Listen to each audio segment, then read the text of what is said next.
রাধে রাধে বন্ধুরা। আর এখন সকাল 11:30 মতো বাজে। আজকে ব্লগটা এখান থেকেই শুরু করছি। আজকে তোমাদেরকে গুড মর্নিং জানাতে পারলাম না। দেবাঞ্জন স্কুল থেকে ফিরে এসছে। বাইরে কি প্রচণ্ড রোদের তাপ দেখো। তিতলি গাছের থেকে আম পাড়ছে, ও আম পোড়া শরবত খাবে বলে।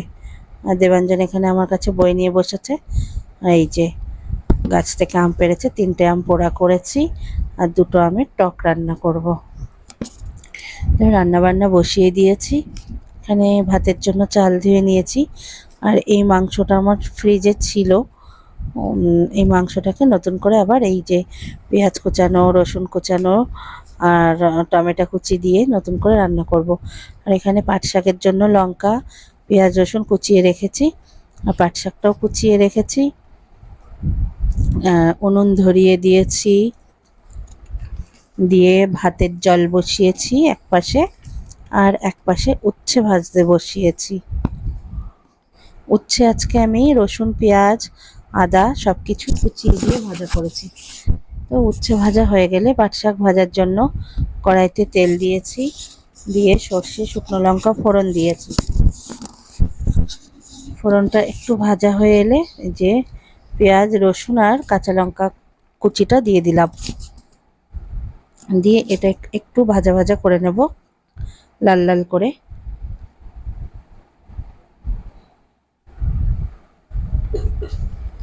আর বন্ধুরা, কাঠে রান্না করতে আমার ভালোই লাগে।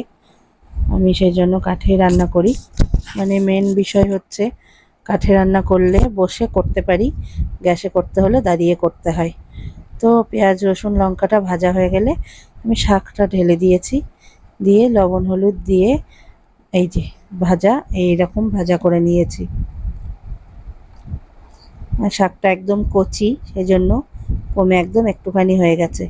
আর এই যে আম পোড়া করে আমটা চটকে নিয়ে একটু গোটা গোটা থাকছিল, তো আমটা আমি মিক্সিতে একটু পেস্ট করে নিয়েছি, দিয়ে এই যে চাকনির সাহায্যে ছেঁকে নিচ্ছি। আমের পাল্পটা এইভাবে বের করে নিচ্ছি। গরমকালে এই আম পোড়ার শরবতটা খুবই উপকারী আর খেতেও ভালো লাগে। তো ওর জন্য আমি একটা ভাজা মশলা তৈরি করেছি।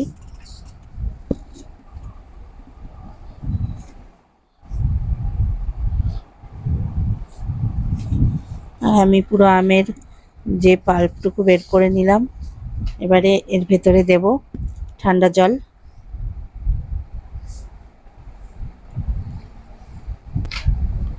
1.5 লিটারের মতো ঠান্ডা জল দিয়ে দেব।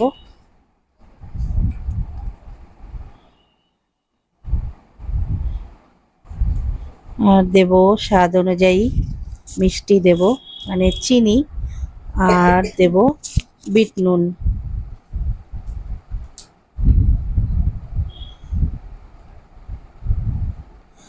আর হাফ চামচের মতো গুঁড়ো মশলাটা দেব।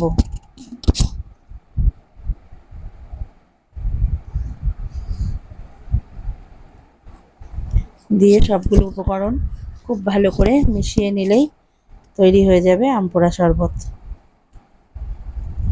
আর খেতে খুব ভালো লাগে। তিতলি খুব ভালোবেসে খায়, দেবাঞ্জনও খুব ভালোবেসে খায়।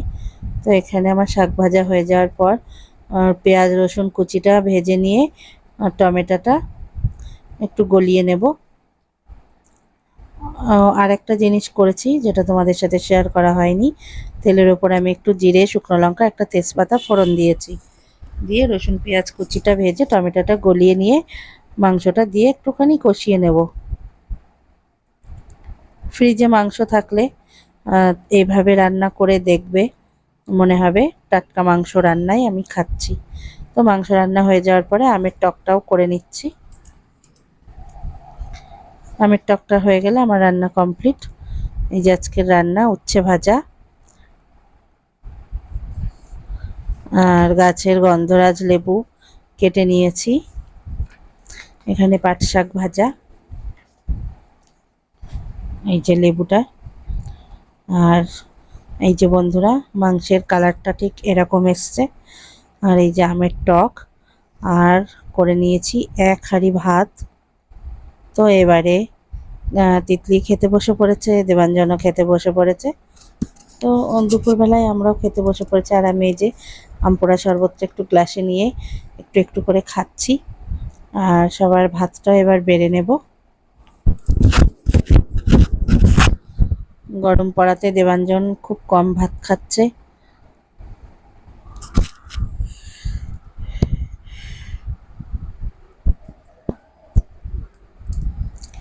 গরমের জন্য হয়তো দেবাঞ্জন খেতে পারছে না বেশি করে, কারণ আমরা গরমে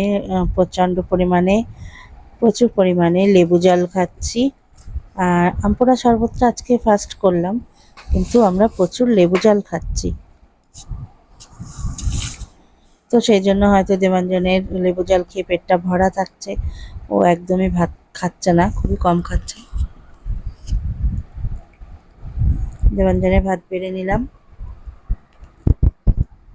এবারে তিতলির থালাটা নিয়েছি, তিতলির থালাতেও ভাত বেড়ে নেব।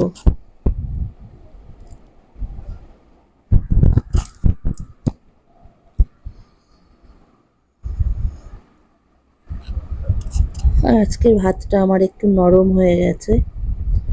ভাত বসিয়েছিলাম, আমি ভাত বসিয়ে আমপোড়ার শরবতটা তৈরি করছিলাম। তো আমার মাথার থেকে বেরিয়ে গেছিলো যে ভাত বসানো রয়েছে, সেই জন্য ভাতটা একটু নরম হয়ে গেছে, কিন্তু অসুবিধা নেই, খেতে পারবো। তো এবারে আমার ভাতটাও বেড়ে নিচ্ছি। তারপর সবার পাতে পাতে লেবু দিয়ে দিচ্ছি। তারপর উচ্ছে ভাজা দেব আর শাক ভাজা দেব। দেবাঞ্জনের তো সবজি খেতে না হলেই ভালো হয়। এখন ছোটবেলায় ও সবজি খুব ভালোবাসতো, কিন্তু এখন আর খেতে চায় না। তো যাই হোক, ও খেতে না চাক, আমি জোর করেই খাওয়াই ওকে। তো উচ্ছে ভাজা দেওয়ার পরে সবাই পাট শাকও নিয়ে নিলাম। আর পাট শাকটা খাবো কাসুন্দি দিয়ে। কাসুন্দি ছাড়া পাট শাকটা ঠিক জমে না, ভালো লাগে না। আর এই যে মাংসটা। তো বন্ধুরা, এবারে খাওয়া দাওয়া করে নিই, পরে আবার বিকালের পর দেখা হচ্ছে। চলে এসেছি সন্ধ্যাবেলায়। দেবাঞ্জন খাবে ডিম পাউরুটি টোস্ট, আর তিতলি আর আমি একটু ম্যাগি খাবো।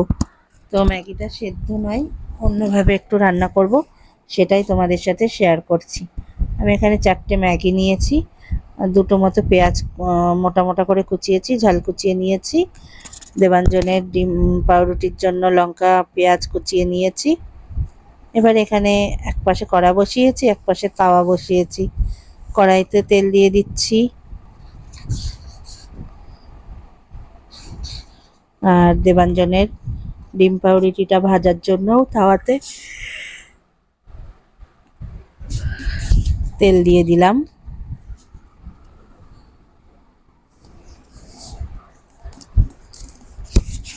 সন্ধ্যাবেলার টিফিনটা আজকে আর বাজার থেকে কিনে আনিনি, ঘরেই তৈরি করছি।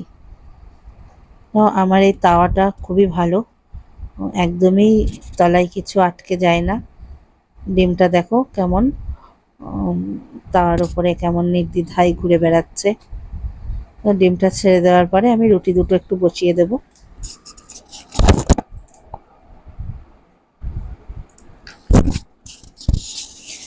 আর এখানে আমার কড়াইতেও তেল গরম হয়ে গেছে, লঙ্কা পেঁয়াজটা দিয়ে দিচ্ছি। এবার কি দেবো?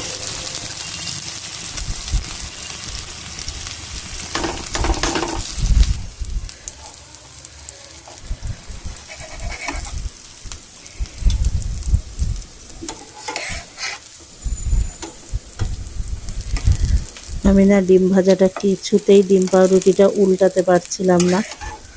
তো যাই হোক, কোনোভাবে উল্টিয়েছি। খুব কষ্ট করেই আমি উল্টিয়েছি। দেখো বন্ধুরা, কিছুতেই করতে পারছিলাম না, এইবার পারলাম। একটু দেখতে ভালো না হলে ভালো লাগে বলো?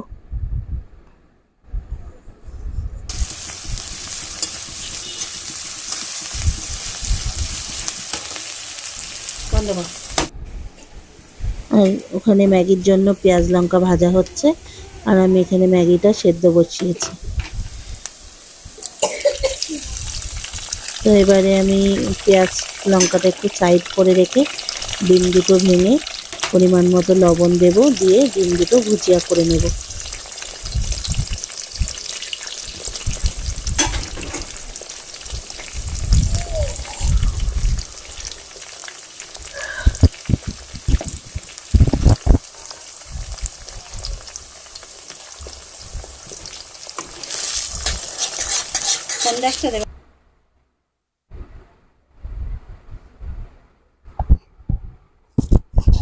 আমি এভাবে করে ডিম ভুজিয়াটা করে নিচ্ছি, মানে পাইকারিভাবে ফাঁকি দেওয়া কাজ আর কি।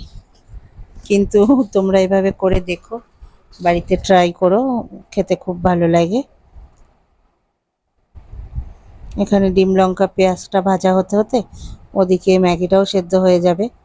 তো আমার সময়টা অনেকটাই বাঁচবে আর খুব তাড়াতাড়িও হবে। আর গরমের মধ্যে আগুনের পাশে বেশিক্ষণ কে থাকতে চাই বলো। মেয়েটা আজকে বায়না ধরেছে যে মা ম্যাগি খাবো, তো ভাবলাম ওকে আজকে একটু অন্যভাবেই ম্যাগিটা তৈরি করে দিই, দেখিও পছন্দ করে কিনা। প্রতিদিন তো ম্যাগি সেদ্ধই খাই, আজকে এইভাবে করে দিলাম। এই যে দেবাঞ্জনের ডিম পাউরুটিটা কত সুন্দর লোভনীয় লাগছে দেখতে, মনে হচ্ছে আমি এক্ষুনি খেয়ে নিই। তো ম্যাগিটা সেদ্ধ হয়ে গেলে আমি জল ঝরিয়ে ম্যাগিটা দিয়ে দিয়েছি। এবারে আমি দেব পরিমাণ মতো লবণ, মানে ম্যাগির পরিমাণ অনুযায়ী। আর ম্যাগির মশলাটা বের করে রেখেছিলাম একটা প্লেটে, ঢেলে দিয়ে দিলাম।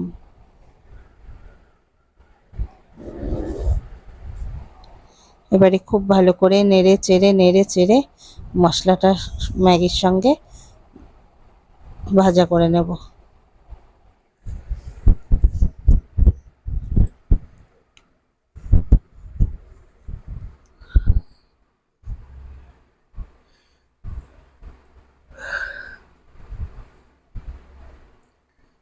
ম্যাগিটা তো সেদ্ধ হতে সময় লাগে না, ফুটে উঠলেই ম্যাগি সেদ্ধ হয়ে যায়, সেই জন্য এই রেসিপিটা খুব তাড়াতাড়ি করা যায়। আর পেঁয়াজগুলো একটু মোটা মোটা করে দিতে হবে, তাহলে পেঁয়াজগুলো গালে বাঁধবে, খেতে আরও বেশি সুন্দর লাগবে। তো এই যে আমি নাড়াচাড়া করে নিয়েছি, এখনও তবুও ম্যাগিটা জায়গায় জায়গায় মশলা লাগেনি। তো আমি এইভাবে করে মশলাটা লাগিয়ে নিচ্ছি।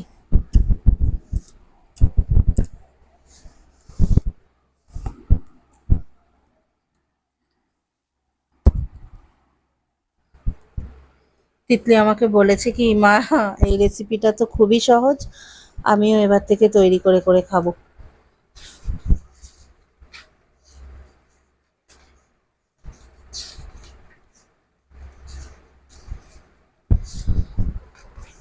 তো আমার ম্যাগিটা রেডি হয়ে গেছে, আমি এবার প্লেটে উঠিয়ে নিচ্ছি এইভাবে। আর 4টে ম্যাগিতে আমি 2টো ডিম দিয়েছি, 2টো বড় বড় পেঁয়াজ দিয়েছি, তো সেই জন্য অনেকটা বেড়েছে।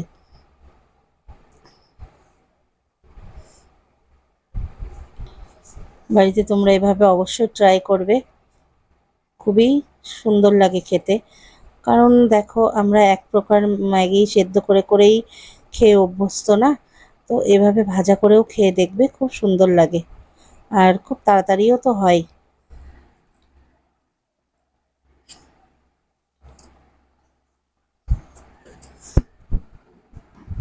এবারে চলো আমি রান্নাঘর থেকে বড় ঘরে যাব, আর তিতলি দেবাঞ্জনের রিয়াকশানটাও দেখে নেবে তোমরা। তিতলি ঘরে নিয়ে আসছে খাবারটা, খুব খুশি তিতলি। তো তিতলি এবারে খেতে বসেছে, দেখি তিতলির রিয়াকশানটা কি। তিতলি আবার চপস্টিক দিয়ে খেতে পছন্দ করে, ওর তো খুবই ভালো লেগেছে। আর এমনি আগে তো দেখেই বলেছে যে ও তৈরি করবে এবার থেকে একা একা। আর দেবাঞ্জনও খাওয়া শুরু করেছে।